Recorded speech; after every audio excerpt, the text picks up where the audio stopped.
We have a few key master data elements to check before we can start our actual scenario. Let's start by checking the bill of materials of our finished pulp product. If you open the Excel file we examined earlier, you can see the raw material quantities I'm using in the BOM.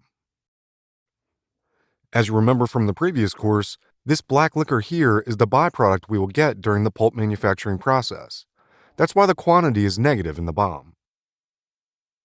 Let's open transaction CS03 to display the BOM in the system.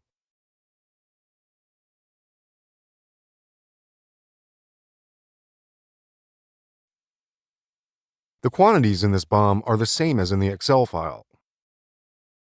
When we go to the header level data, we can see that the base quantity in the BOM is 100 tons. As our mill is producing quite a vast amount of pulp every month, it is more convenient to handle production master data in hundreds of tons instead of just tons. If you have already created the BOM for the plant we used during the previous course, you can use the copy from function in transaction CS01 to quickly copy the BOM for the new plant. Enter the material number, plant, and BOM usage, and then press this button here. Next, let's check the recipe of our finished material. I open transaction C203 and enter the material number and the plant number.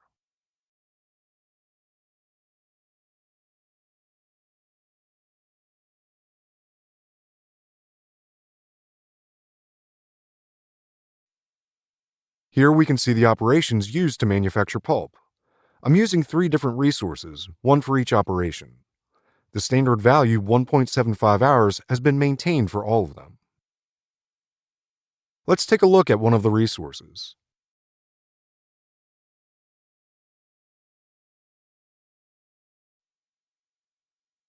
On the Costing tab, we can see that our machine hours activity type has been linked with this resource. The same activity is also linked with the other resources.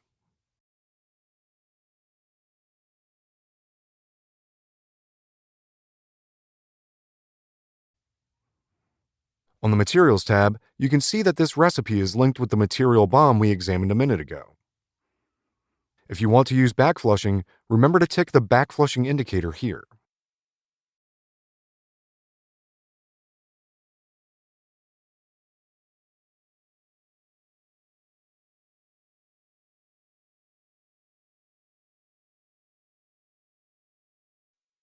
You can copy the recipe from the old plant using this Choose Template button here. Select Master Recipe as the copying type and press Enter. You can search for the correct recipe group using the material number.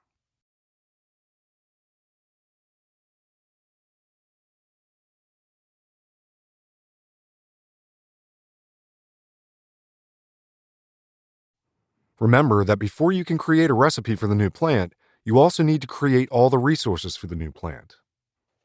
Also remember that you need to complete the activity quantity planning using transaction KP26 before the system allows you to link the resources you are using with the manufacturing cost centers.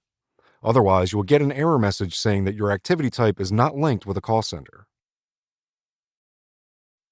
The last master data element in our summary is statistical key figures, but as we are using a simplified scenario from the manufacturing activities point of view, we won't be needing any key figures this time. This concludes our quick recap of the key master data elements we will be needing to execute our costing scenario. We need to do one more quick recap related to cost planning, after which we can start examining material ledger in action.